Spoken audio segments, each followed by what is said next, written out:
See the comments of the senior ruling party official. He seemed almost shocked and surprised and saddened. They didn't see this coming, and it's clear they don't really have a strategy. But they must have known for so long that this is what the people felt. Maybe they didn't know the level of anger, but they must have known that the people felt like this. Yeah, but there's always been a disconnect between the level of frustration that Egyptians have and their ability to translate that into street action. Because Egyptians have been angry for a long time now. It didn't just start a week ago, no. But they've never been able to bring this many people out into the streets and sustain it over a period of time. That part of it is new, and it's a very interesting question of what changed to make that possible this time around. And I think we go back to the regional dimension where Tunisia really played an important role. Sorry, just looking at these pictures, Shadi, it's chaos. Even when you're not seeing, there's the riot police there coming into the top of frame there, but that is absolute chaos there. I wonder if even the protesters thought it would get this big, because they know they're coming up against a strong security force, but by and large they seem to have overwhelmed it. Yeah, it really is incredible. And so you're a bit lost for words. And fair enough too, because I think we're all quite amazed at what we are seeing here. We're sitting thousands of kilometres away, as I said, but the pictures do tell the story, don't they? Some of the latest pictures came in from Cairo.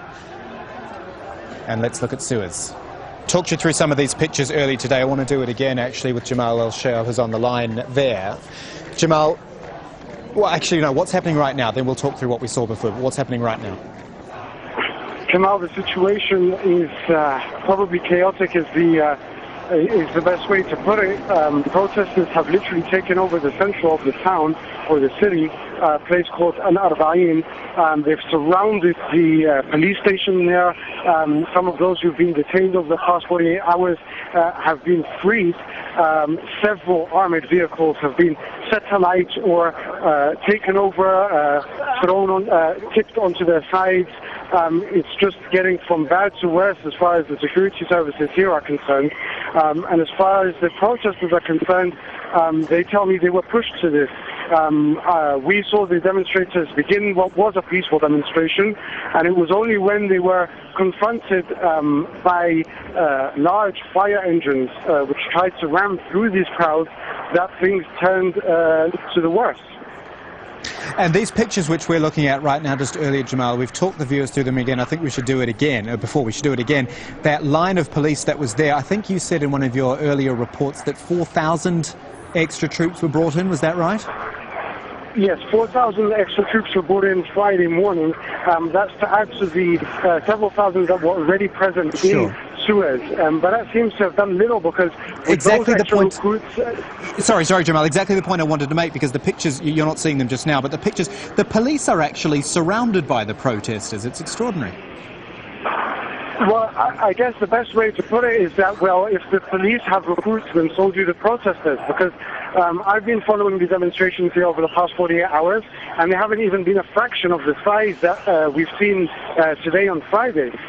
So the call that has been made for Friday to be a day of rage has definitely been heeded by the locals here. Further to that, the fact that all communication has been cut off seems to have done little to deter these people from meeting. If anything, probably people gathered because they couldn't call each other on the phone or couldn't contact each other via the internet, and decided to all gather in one place. I was saying to Shadi Hamid in the studio before, Jamal, that I wonder if the protesters are even surprised themselves that this has gotten so big. What feeling do you get? Definitely, there is an element of surprise, but we have to bear in mind, at least according to the people I've spoken to, this isn't an overnight turn. They say this is 30 years of pent-up frustration and anger against the regime that they say has driven them to poverty, has increased the rate of unemployment, is unprecedented, and above all has oppressed them politically according to their world. So it definitely has. I try to move away from the protest right now to get a better signal. However, it seems that the protest continues to increase, and I'm surrounded also by people. So it just shows you that this is increasing literally by the minute here. That's Jamal El-Shel on the line from Suez. Thank you, Jamal. Looking at